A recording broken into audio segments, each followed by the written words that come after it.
as a offensive lineman, man, how does that feel? The type of pressure Yeah. you're applying there on game day. Yeah.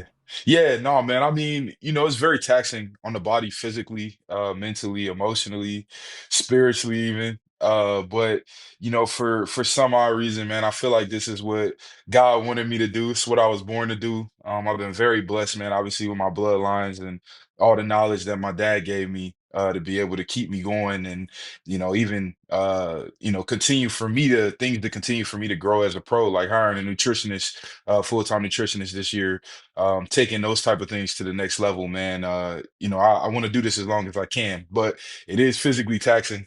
I can't even lie to you about that.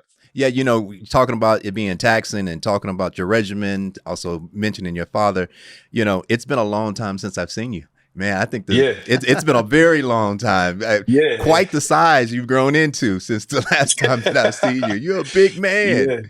yeah, yeah. No, man, it's crazy. The last time I saw you was in 2003. I believe you had got nominated for the Ed Block Courage Award. I think you were in Kansas City at the time. Um, and John Mackey was there. I was there because my dad got nominated as well for it being like his first year back in a few years after the eye injury. And John Mackey gave me a book called Blazing Trails. I'm looking at it right now. But I got your autograph in this book somewhere. I don't know where it is, but I got your autograph in this book somewhere. You and John Mackey, man. So it's been a long time. Now I have to point this out. Now I'm looking over your shoulder and I see a Yeah. number of collectibles that you have there. Oh Um, yeah. Glad you're diving into this. my co-host here, Mark, he has quite the collectible as well over his shoulder Yeah. sometimes when Yeah. he's showing his Yeah. podcast. So do you have anything in common? You can see something back there that you I'm might gonna have. spot it right now. This, he's a DC guy for sure. We got Joker, we Yeah. got Batman. So he's in the Yeah. DC universe. Yeah. There's a big difference between DC and Marvel, right? Marvel to me is like more fun. It's more zany. They got crazy powers and all that stuff.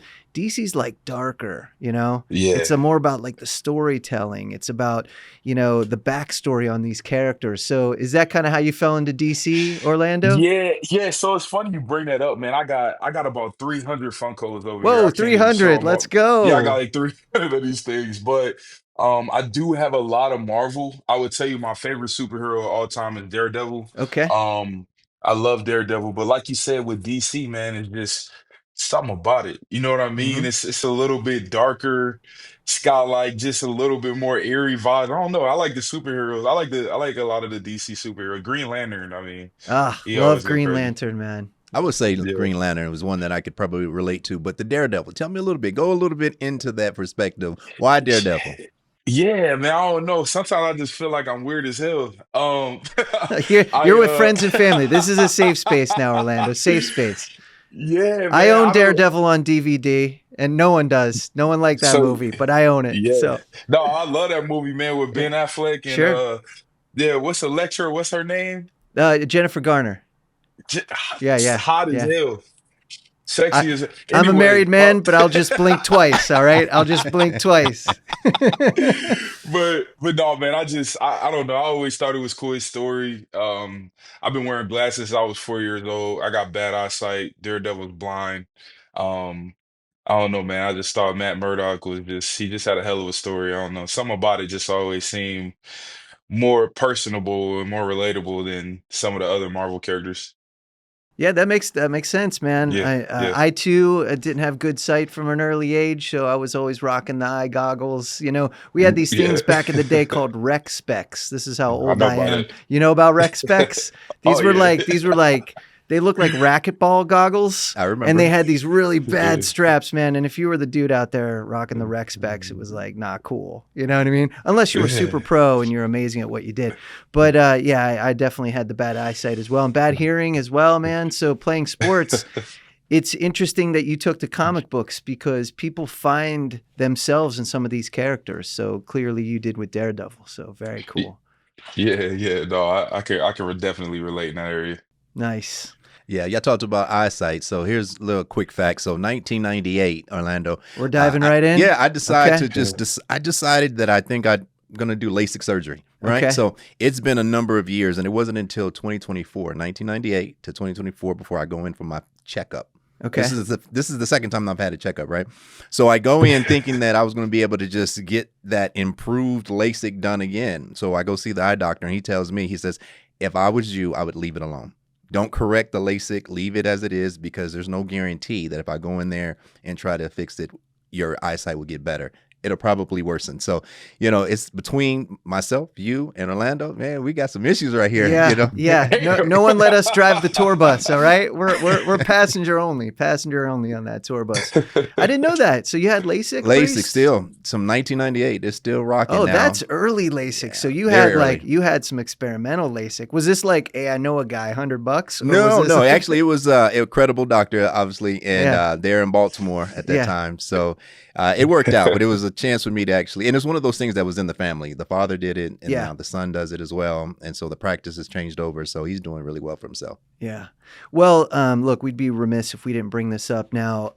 Orlando, I grew up outside the Cleveland area, so diehard Browns fan here forever and ever. It's been nothing but suffering, nothing but pain. So obviously I watched your dad play.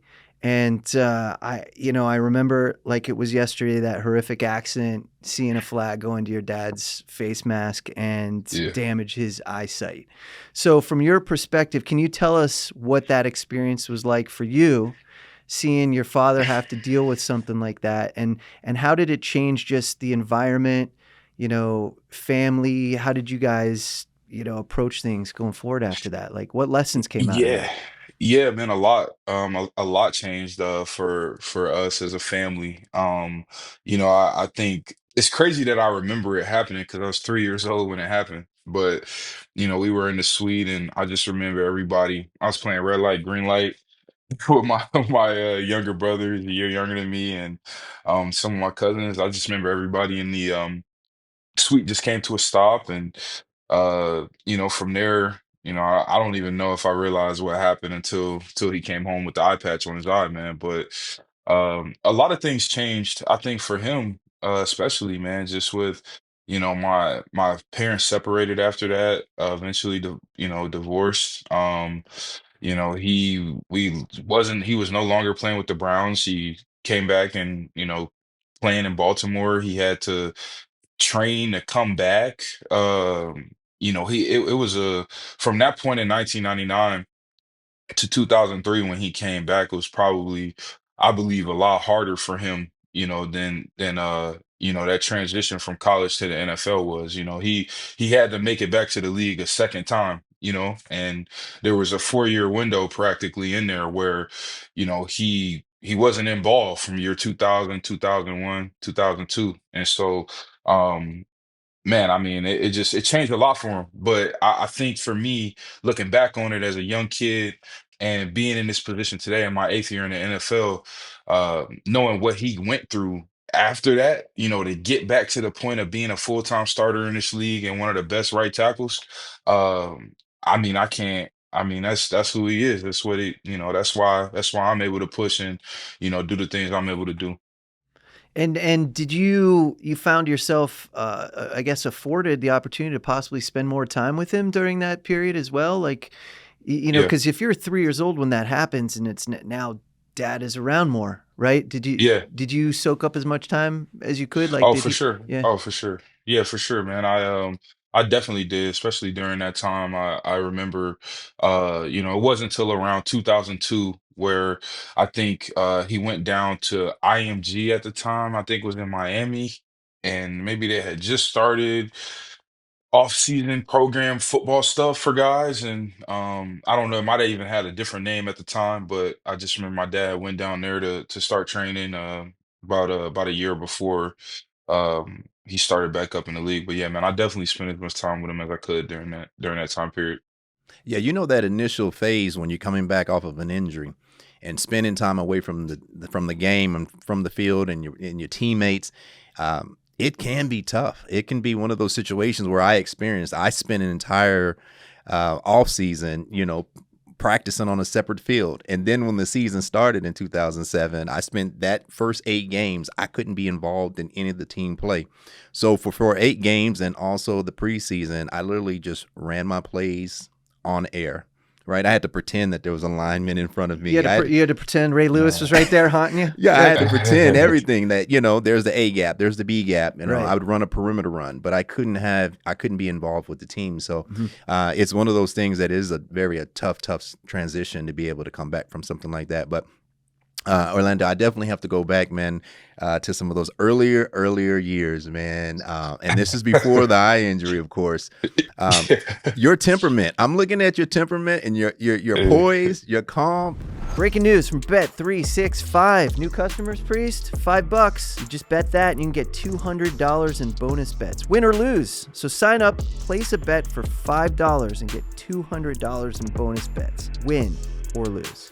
Bonus bets can be used on the spread, player props, futures, and so much more. Whatever the moment, it's never ordinary at Bet365. Gambling problem? Call or text 1-800-GAMBLER in Arizona, Colorado, Illinois, Indiana, Kansas, Kentucky, Louisiana, Maryland, North Carolina, New Jersey, Ohio, Pennsylvania, Tennessee, and Virginia. Or 1-800-BETS-OFF in Iowa. 21 plus only. 18 plus in Kentucky. Please gamble responsibly, and you must be present in Arizona, Colorado, Iowa, Illinois, Indiana, Kansas, and Kentucky, as well as Louisiana and select parishes. Maryland, North Carolina, New Jersey, Ohio, Pennsylvania, Tennessee, and Virginia. $10 minimum deposit required. Terms and conditions apply. In-app only.